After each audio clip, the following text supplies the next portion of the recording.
All right, here we go. All right. Well, Jon, thank you so much for joining us today, and we just really appreciate you taking the time to answer some questions and help us with some things with the summer worship interns. And we just like to kind of kick it off. Can you just go ahead and introduce yourself? Tell us who you are, what your experience is, and where you're at right now. That'd be great. Yeah.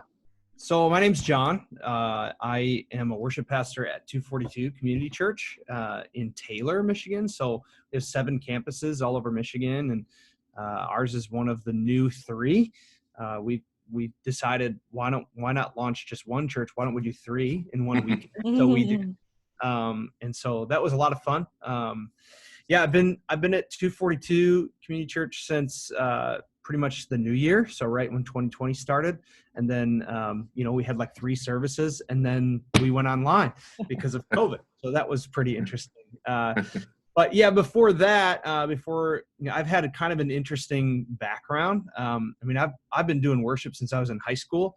I was a junior in high school when I actually first started in the worship bands at our church. I was really bad. I sang off key most of the time. I could barely play and sing, but I had some really great coaches around me that just taught me how to lead worship and what to do, like when there's people in front of you, So Yeah. I was really awkward when I first started. And then just through time, just the right coaches, being in the right places with the right people, God just really opened up some really cool doors. Started writing a ton of music once I got into college. Our youth ministry team, which was called the Alive Band back then, we started putting out music and started selling a bunch of records. It was really weird. We were like, well, let's make this music for our church, for our youth group. And then all of a sudden, we were getting asked to go play at festivals, and you played at Ignited a couple times. Yeah, we played it. We played at Ignited. We played at Cornerstone. And Luke still has his Alive T-shirt that he loves to wear, so he's still one of your big fans. Yeah. And that's how we got connected with you guys. We came and played at like a Battle of the Bands, and somebody was like, let's bus a bunch of kids in there. So we bussed a bunch of people over, probably made some bands mad. So I'm sorry if you're watching this. But, God just seemed to bless some of the things we were doing. And we were getting songs picked up on the radio, which was pretty cool. Cause I was like 20 years old, and I'm like, oh, cool. Like songs on the radio, and we weren't even good songwriters at that point, Fast forward a little bit, the band kind of made a transition as our church had made some transitions. I was at a church called Metro City Church in Taylor, Michigan. And our church actually went through this wild season where we lost our building and we went mobile. And once we started a new building, the name of the church changed. So then our band name changed. And so that band is called Alive City. The band is actually still going today. Me and my friend Trey started that band, kind of through the transition.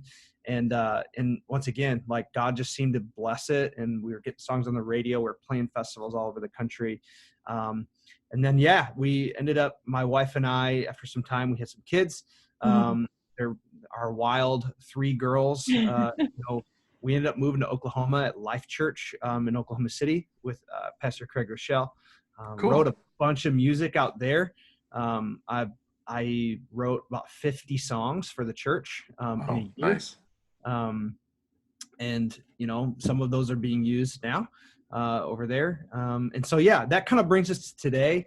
I'm worship pastoring and writing a bunch of music for 242, writing a bunch of music in general. So more music than I've ever written in my whole life right now. Awesome. So That's great. Yeah.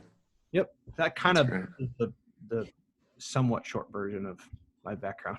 So that's tons good. of experience, tons of ministry, tons of adventures.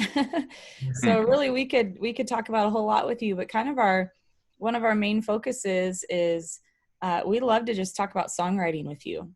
And we have students who have a passion for that, or who have kind of ventured out and started doing some songwriting. And so we'd love to just talk a little bit more with you about your process and kind of get some great tips and wisdom. And we've even done a songwriting session with you at the church with our young adults. And you just have great inspiration, and just talking to you about songwriting makes me want to write songs. And so, Jon, let me just ask you this question. There's so many amazing songs out there. There's so many great songs coming out all the time. So why do you write songs? You know, sometimes as a songwriter, you're like, man, they do it better than me, or man, I feel like this has already been said so many times or whatever. But what's your heart behind, like, why do you feel like the Lord has you or inspires you to write songs in the first place? Yeah, I mean, well, if you read Genesis 1, God is creating, like, and you read that story and it's amazing. And we were made in the image of God. We were made in his image. And because of that, we're creators. Like he wants us to create. And if you're an artist, you already have, like, you know, if you're even in an internship, you want to grow, you've at least made the statement, like, I want to be like Jesus. I want to grow closer to him. And he's gifted you uniquely. And there's kind of I feel like there's three different types of artists. There's some artists that are like, I like to listen to music, and I like to kind of play whatever I hear. There's some artists that are like, yeah, I like to play, and sometimes I like to kind of help with creating new things. But then there's other artists that are just obsessed with creating.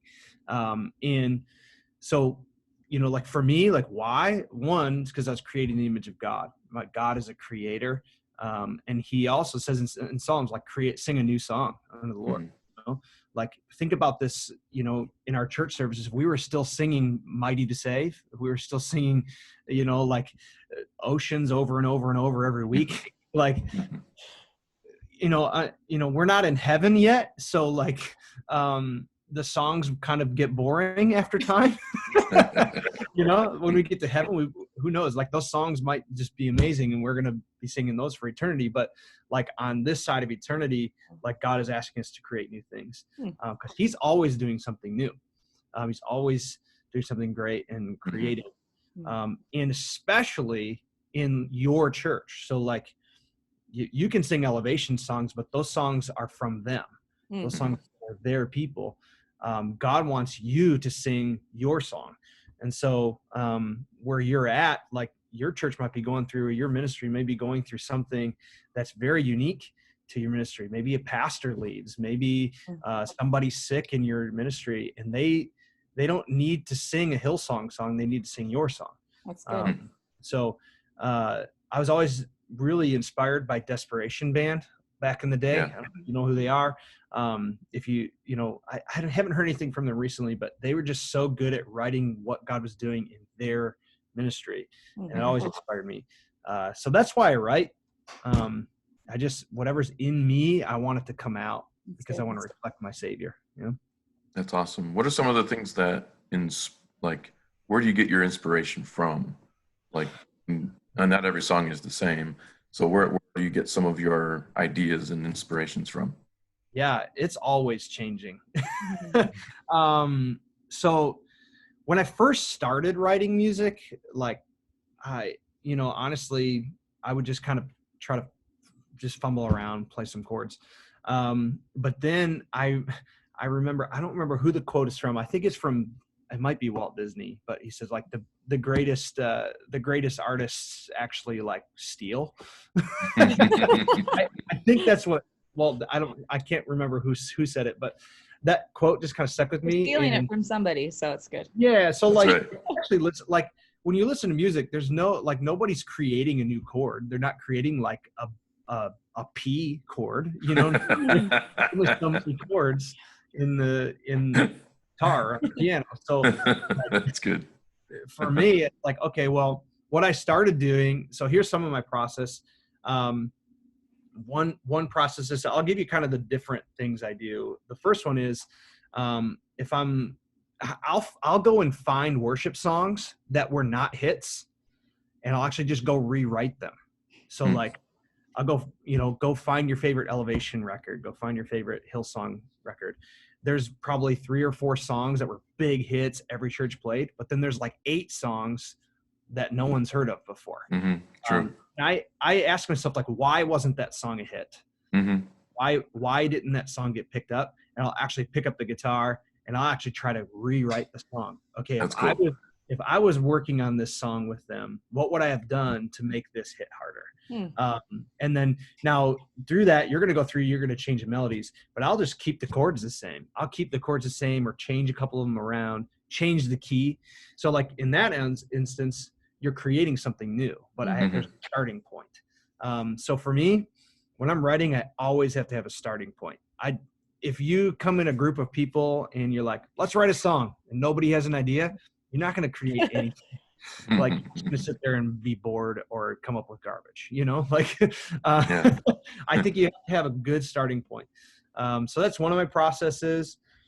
Another one is if you have everyone has one of these, so always have it on you, which we always do, but like always be recording things. So I do this, I'll be in the car listening to the radio and I'll hear a song, but then I'll be like, oh, that melody could be different. And like, I'll just sing the melody in my phone and I'll come back to it later. Another thing I've been doing is I've been listening to tons of instrumental music. And I listen to weird stuff like, so one of the things I've been doing, I've been listening to a lot of gospel, and I've been listening to South African gospel music. It's super random right now. But I'm like listening to it. And like, while I'm listening to the instrumentals, like I'm just hearing melodies and I'm singing them into my phone. That's cool. So, and then the other thing I do is I'll find those cool instrumentals and I'll dump them into Pro Tools and I'll just start writing a song over top of it. And then you can find the chords, change the keys, you got a song. So that's cool. So these are some of the things I do to just keep pumping stuff out. And I think the more you do, the better you get at it. If you just write one song in a year, you're missing out on a lot of opportunities to try something new and write something new. So it sounds like a discipline and like a lifestyle, Jon. Yeah. Where it's something that you don't just pick up when you feel like it, but it's a decision that you make to just be conscious, consistently aware of opportunities and take hold of that inspiration. Yeah. So one of the things that really inspired me, like kind of kicked me in gear, is actually in 2016 when we were at Life Church. I made the decision. So we went on vacation home because we lived in Oklahoma. So like, I was like, oh, this is weird. We're going on vacation, like back home. But we went to Greenfield Village. And I think every artist should do this. Go to Thomas Edison's like invention house at Greenfield Village. So, and make sure you take like the tour with the person explaining everything, because you get in there and you start hearing the process of creating and creation that Thomas Edison and his team went through. It was super inspiring. So in 2016, I went there and I'd never done it before. And they said in this invention house, they had a goal that they were going to have a major invention every 30 days and a minor invention, like just any invention. It could literally be anything, every 7 days. And so like that kind of inspired me, like, oh my gosh, like, what if songwriters had this kind of mentality? What if we had this mentality of like, okay, even if it's junk, I'm going to finish something every 7 days. And so in 2016, I challenged myself to write one song every 7 days. And so I was like, okay. And some of them were really bad, but I did it. And I think it is a discipline. You have to like discipline yourself. Say like, even if you set a goal, like I'm going to write one song a month, or one song every 2 months, some people starting off, it's going to take some time to figure out how to do it, but it has to be discipline. It doesn't happen on accident. So Jon, you said this, and I think this is one of the hardest parts of songwriting, is it's exciting to get that inspiration or hear that melody where you're like, oh, this is a great chorus. But to actually finish a song is difficult at times, where you're like, I just can't think of a good bridge, or I don't like the hook, or I can't. So, you had that goal of, okay, every 7 days or whatever, I'm going to finish a song. Kind of give us some tips. What does it take to just finish sometimes? Because that can be the hardest part. Yeah. So I think one of the things that I've actually been challenged in the last few months is that, like, you don't actually, so like, you don't have to finish it to show it. Okay. So, like, I thought when I first started, I was like, I have to have like the whole song done in order for anyone to hear it. So like for me, I've kind of come in this realm of like, okay, I've written these parts, but this is the only part that's good. So I'm just going to record this part. Okay. And then and I think the power of the thing to finish a song, you can finish something on your own, but it's never going to be what it should be until you get it around other people. So I think the key to finishing is co-writes. You have to get around other people. So man, I would just suggest like having some sort of regular, like, even if it's like 2 or 3 friends, it's like, hey, what if we get together every month? We come with this idea. I want to finish a song like every month together, like, co-writes, I think, is the key to finishing. Cool. And I was really challenged in that, but sometimes, yeah, like if, let's say you don't have access to co-writes for whatever reason, like, okay, maybe technology, maybe you don't like doing it. We do them over Zoom, actually. Like, we've done a lot of Zoom co-writes in this time, with all of our worship pastors, with some people in Nashville. We just do it over Zoom. And that's the beautiful thing. You can do a co-write with anyone in the world at any time over Zoom. So like, I've been writing with friends in Indiana, Nashville, like, just right here. That's cool. I don't have to go anywhere. I literally, my pajamas, I can do a co-write, which is really awesome, and awkward all at the same time.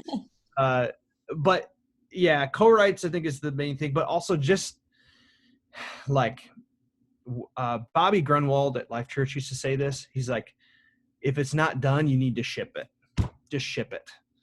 Ship the product, and like, and if we have to fix the bugs later, we will. And that's the thing too. It's just like, okay, I know I need to like have people hear this. I'm shipping it. It's done. Yeah. I can't think of the lyrics. This is the only bridge I have. Here it is. Like, songwriting is kind of really bearing your soul. It's a little bit vulnerable. You have to be willing to say like, okay, this is what I have. It's not perfect, but I'm sending it to you, Yeah. I think that's a key to finishing. And sometimes, even after a co-write, you may not be comfortable with the song, but you need to have a deadline. You have to have That's good.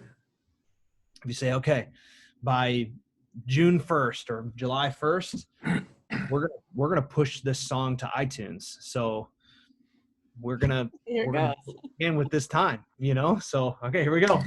June 20th, we better have this song done, and by the end of June 20th, you ship what you have, because, man, I mean, anyone could just sit there and just rework a song for years, but then if you wait too long, then the song is dead, and it's, so anyways. Yeah. John, what's your process of actually introducing the song to the congregation? So say like 242, you've come up with an idea, you've gotten together with a couple of the guys. Now how do you get it? Like, do you have to get it in front of your pastor? Do you have to get approval? And then you're allowed to play it for the congregation? How does that process work? Yeah, so it's all actually really new for us, because we just started this whole thing. Like, really, honestly, right before COVID began, we were just having the conversations, and then us working from home has like really poured gas on the whole process. So we're actually figuring it all out in the process. But kind of how it works for us at 242, I can talk you through what we did in the past. Yeah. Because I kind of led that charge in the past. But at 242, what we're doing is we're all writing songs, and we dump them into a Google Drive. And we have 3 producers on our team that have, our worship our overall worship pastor, the overall arts pastor, and one of the worship pastors are like the executive producers. And they go through and they say, here's the songs that have potential. Here's the ones we're going to work on. And then we're getting those around people that are, that are in Nashville, that are in other places, and they're helping, and we're doing co-writes with them. So once they've gone through kind of a season of rewrites and working with other artists, even that are outside of us, it's good to have an outside ear sometimes. Then what we'll do is we're going to start playing them. We're going to demo them out. We're going to start playing them in front of our church. And we tell our church, these are a work in progress. Like, the final product may sound different than what we play today, because what'll happen is you're going to throw, and this is what we did when I was at Metro and when I was with Alive. We would start playing a song and we would say, that song does not work.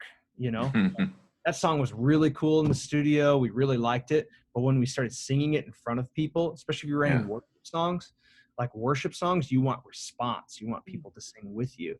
If the song is too complicated, okay, do we need to not dumb it down, but we need to fix things to make sure somebody can sing it after the first time they hear it, So we would honestly just start playing it in front of people unfinished, A lot of songs, I would play a ton of songs that were really junk the first time I ever sang them in front of people. But by the time it got on a CD or, got on iTunes, the song is totally different. And because you can tell when you're playing a song, you can look at the crowd. And if it's just crickets and tumbleweed out there, like, your song's not working, and you need to just kind of, these things take time, but getting it in front of people is important once you've gone through the co-writes.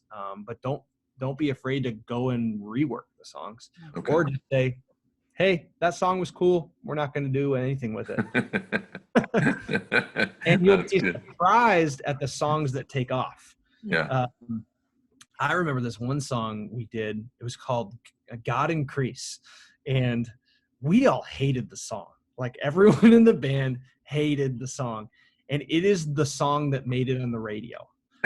Like, why that song? Everyone in our church loved the song. We're like, all right, cool. We're like, it's like, I don't want to play that song. we didn't want to play a song, but everybody loved it. It was so That's funny. Yeah. That's funny. I remember we were playing one of your songs, and I don't remember the name of it, but it took off in our congregation. That's awesome. We played it. I don't remember the name of the song, but I remember. I still have it on my song list. I think we started in Ignited, and they loved it because they had heard you guys play it live. Nice. And, that was years ago. I remember that. It was God Increase? That song? Okay. God Increase is another one of yours. Yeah, I don't remember the name of it. I'll have to figure it out and text it to you later, because it's a great song. It's a great song. So, man, it sounds like with songwriting too, you have to be courageous, because you have to be willing to share it, and you also have to be open to feedback, which two of those things can be challenging for artists, creative people, is to have the courage to share it, to get the feedback, and to not take it personally. If people, the congregation doesn't worship to it, and really the songwriting is not about me anyways, it's about the Lord and about his church, if that's who I'm writing it for. So Jon, in our last couple minutes with you, kind of want to shift gears here, because if I can, just really quick on that topic, just really quick. I think it's always important, if you're in a co-write, if you're working with somebody it's somebody else's song or it's your song, I think a great question to ask is, what are you married to in this song? I always ask people that. What are you married to, and what are you dating? Like, what are you married to? What do you not want to part with? That's true. Is really important. Like, what's really important to you in this song? And then that really opens up the conversation and gives you the freedom as somebody is working on a song to be like, okay, we're going to get rid of this, so we can move on. I think that song was called Great and Mighty. Oh yeah. Yeah. Cool song. I got it on my list. Actually like it. Yeah. So Jon, you have functioned as a worship pastor, worship leader, and then also a pastor. And something that my husband and I really respect about you is the man of God that you are on and off the stage. and the way that you've come for a season and you led our young adults in worship. And, when you step onto that stage, you don't turn into a different person or, change who you are, but we see you love the Lord and have a passion for people and serving the Lord just in conversation like this. And then also when you're functioning in that role. So talk to us about leadership on and off the stage and how important that is, and good question. living a life of integrity when it comes to ministry. Yeah.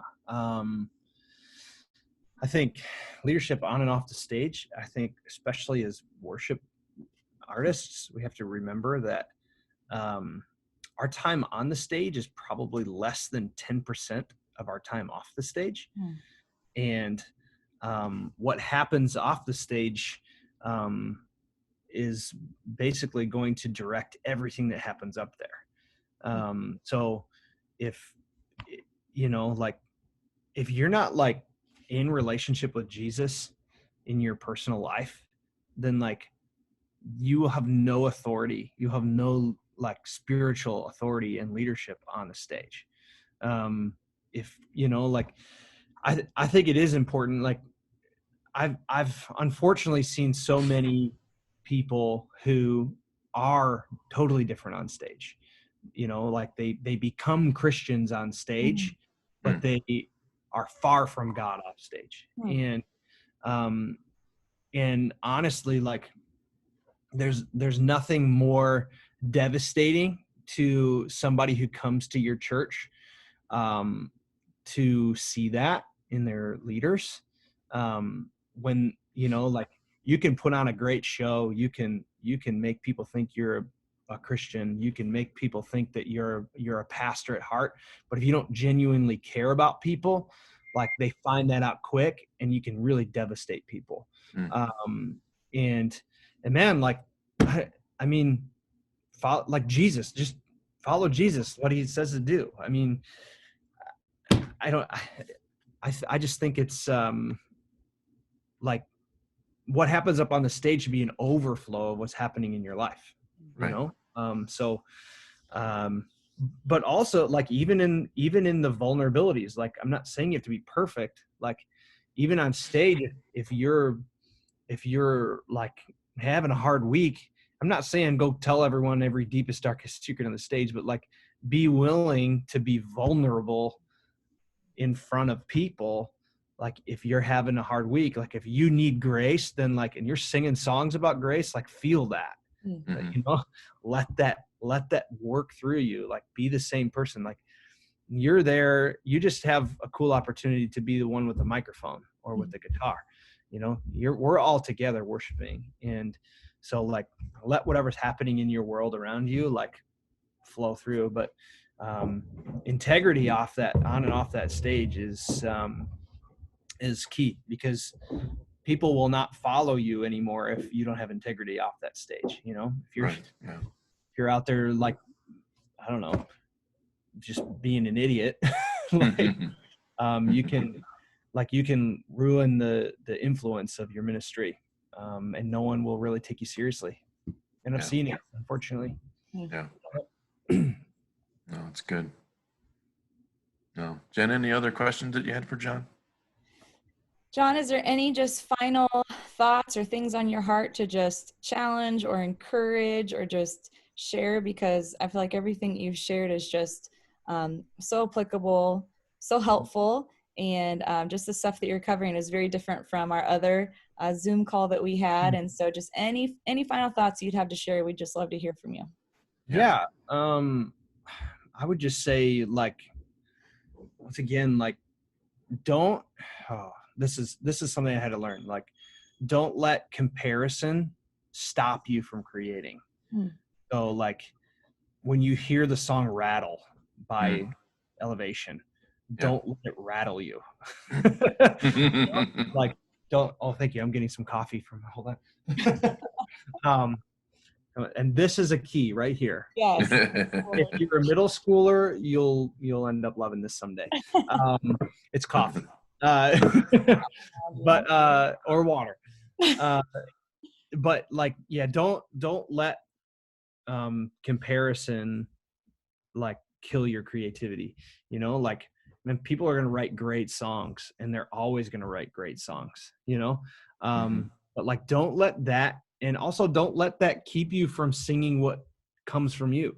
So like, there might be 100 great songs out there that you're like, well, like we could just sing those songs. But if you have one of your songs that is from your church, your people, that should take the priority, because it's from you. So yeah, sometimes like you can get really discouraged and like, you think, oh man, like they're playing in arenas and I'm playing in a coffee shop, you know, like, or like that song is the best thing I've ever heard in my life, and my song is really stinky. Like you just have to remember like that God has called you to speak your words and to sing your songs. So like, don't ever let comparison keep you from doing that. That's good. No, I appreciate that. Yeah. Well, Jon, could you pray as we close? And yeah, we've got our summer internship is going to start up in a couple of weeks, and we just really have a heart to grow, the younger generation, and give them an opportunity to express themselves through worship and through song. And we greatly appreciate your advice and your wisdom, and would love to just kind of keep in touch with you as well. Yeah. But could you go ahead and close us in prayer, and then yeah, for sure, we'll take it from there. Something I've always appreciated about your guys' church is just the investment in people, and in developing them. Like I've always just admired that. So for all of you that are being invested in by these guys, like I'm telling you that you are in the right place. God is going to use you. And you are around amazing men and women of God who are going to like really teach you to lead. And I've seen some people lead out of this ministry, and do amazing things. So yeah, lean into what they're saying. All right, let me pray. Amen. All right, God, thank you for everything you're doing in your kingdom, that you have built relationships in the kingdom of God that can encourage each other, grow each other. And God, I pray for these interns. I pray that you would just, make them lovers of you, make them lovers of your kingdom. And God, I just pray that you would just make them into people that reflect you, the creator that you are. God, you are, I just look around your creation, and I'm in awe. And so, God, I'm just praying that you would just infuse that creativity into us, infuse that into these interns, God, whether they're 12 years old or 25. God, I just pray that they would, that you would just create a group of people that are just kingdom shakers, and they make a difference, God. You, even at young ages, let them do great things, God. So I love you. Thank you for this time. And I just pray that the songs that you want their church to sing would come out, Lord, and they wouldn't be afraid to let them go and let people hear them. So we love you. We pray this all in your name. Amen. Amen. Awesome. Thank you, Jon. Any final words, Jen? Hey, we appreciate you, Jon, and excited to hear more songs from you and connect more. And you're just a blessing to us as a church and as individuals, and now a blessing to the next generation. And so we just appreciate you so much, and pray for blessing on your beautiful family. Tell your son to say hi. I will.